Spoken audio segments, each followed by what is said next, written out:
आज हम दोबारा simple trust and compound interest करेंगे। जो मेरा जो आज का क्वेश्चन है वो सिंपल इंटरेस्ट के रिलेटेड ही है। जो पार्ट फिफ्थ पार्ट है सिंपल इंटरेस्ट का। इस क्वेश्चन में होगा क्या, जैसे देखो इसमें डिक्रीज और इंक्रीज वाला कंसेप्ट है।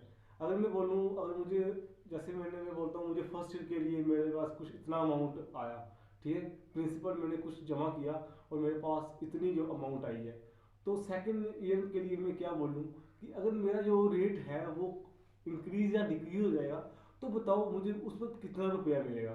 ठीक है, तो ये इसमें कंसेप्ट होगा।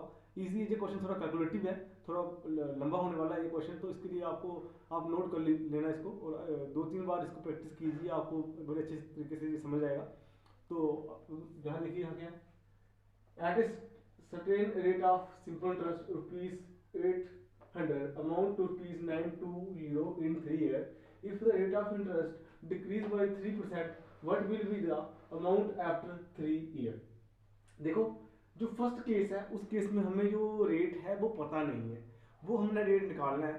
तो सेकंड के केस में उसने एक कंडीशन दी है कि ये क्या हो रहा है, डिक्रीज हो रहा है, 3% डिक्रीज हो रहा है। देखो जो फर्स्ट केस में जो मेरे पास रेट होगा और मैं उसको डिक्रीज करूँ 3, उसमें से 3 में माइनस करूंगा, तो उस वक्त मुझे निकालना है कि मेरा अमाउंट कितना होगा 3 साल के बाद। ठीक है, तो यहाँ देखिए मुझे जो गिवन दिया हुआ है, हमारे पास यहाँ पे गिवन जो दिया है हमें, जहाँ पे दिया है हमें जी हाँ, मेरे पास प्रिंसिपल मुझे दिया है इसने 800, और मेरे पास जहाँ पे उसने मुझे अमाउंट दिया हुआ है कि 920, और मुझे उसने टाइम दिया हुआ है, टाइम मेरे पास कितना है 3 साल।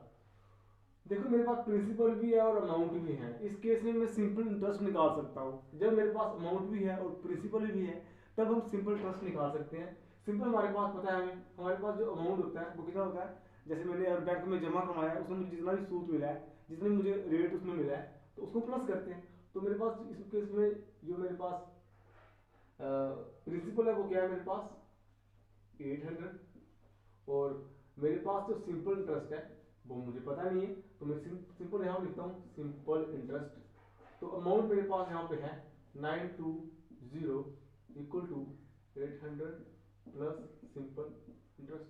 तो मेरे पास सिंपल इंटरेस्ट क्या आएगा, 920 माइनस 800, इसको मैं कैलकुलेट करूंगा तो 0 और यहाँ पे आएगा 4, इसको हम अच्छे तरीके से लगाते हैं, 920 800 0 2 1, तो मेरे पास ये क्या आएगा 120। तो मेरे पास सिंपल जो इंटरेस्ट है वो कितना है 120।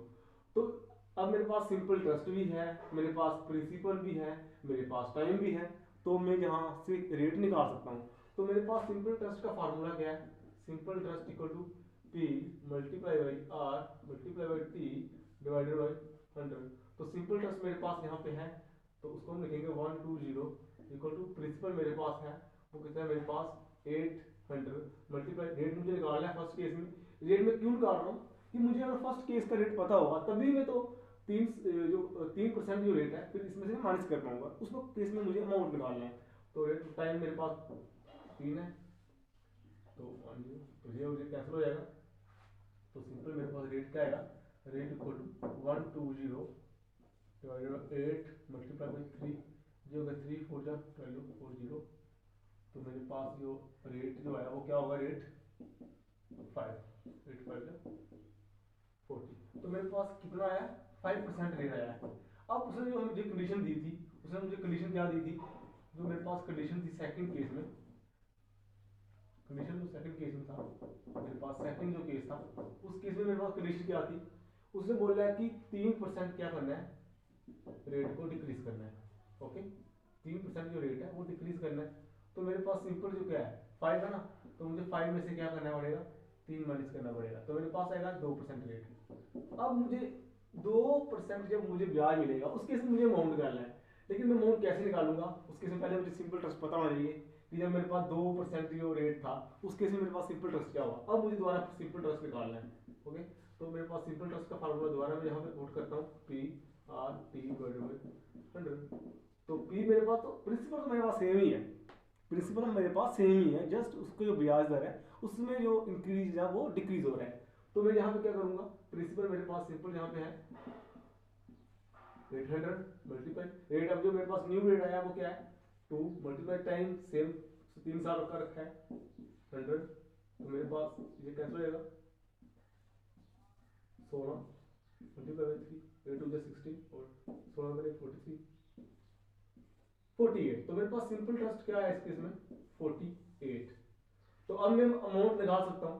तो मेरे पास सिंपल जो अमाउंट का क्या होता है, अमाउंट का जो फार्मूला मेरे पास होता है, मैंने वहां भी लिखा है अमाउंट इक्वल टू होता है सिंपल ट्रस्ट जितना मेरे पास होगा प्लस जितना मैंने बैंक में जमा करवाया हुआ और जिसमें उसमें मुझे जितना भी जो सिंपल ट्रस्ट मिला है उसको प्लस करूंगा तो उसको मैं कहता हूँ अमाउंट। तो अमाउंट मेरे पास क्या है सिंपल, मैं इसको 800 पे प्लस कर दूंगा इसको 48, तो मेरे पास क्या है यहाँ पे 848 जी अमाउंट है मेरे पास, जी मेरे पास आंसर होगा। थोड़ा कैलकुलेटिव है लेकिन आप इसको ट्राई कीजिए। So thank you for watching. अगर वीडियो अच्छी लगी है तो कृपया करके इसको सब्सक्राइब जरूर करना। इसको सब्सक्राइब करने से क्या होगा कि जो मैं लेटेस्ट जो वीडियो अपडेट करूँगा, अगर आप अपनी नोटिफिकेशन ऑन करते हो तो आपको मेरी जो वीडियो जो मैं जितनी भी अपलोड करता हूँ वो आप तक जल्दी से पहुँच जाएगी। उसके लिए आपको करना क्या है, अपने यूट्यूब जब आप यूट्यूब जब ओपन करते हो तो उसमें ऐसे पहले ऐसा साइन आता है, बेल बेल बनी होती है, उसको अगर आप क्लिक करते हैं तो ऐसे कुछ ऑप्शन आएगा, बेल पे ऐसे आएगा, इसका मतलब है नोटिफिकेशन ऑन है, आपको ये नोटिफिकेशन है मेरी वीडियो की मिलती रहेगी। अगर इसको आप ऑफ करते हो, पहले तो ऑटोमेटिकली वो ऑफ ही रहती है, जब जैसे आप कोई चैनल सब्सक्राइब करते हो तो वो जो बेल होती है जो नोटिफिकेशन वो ऑफ रहती है। वो आप पे डिपेंड करता है कि आप उसको बेल को ऑन कर रहे हो ऑफ कर रहे हो, आपकी मर्जी है। तो सब्सक्राइब जरूर करना, इसको वीडियो को शेयर भी करना ताकि आपके दोस्तों तक ये वीडियो पहुंच सके। Thank you for watching.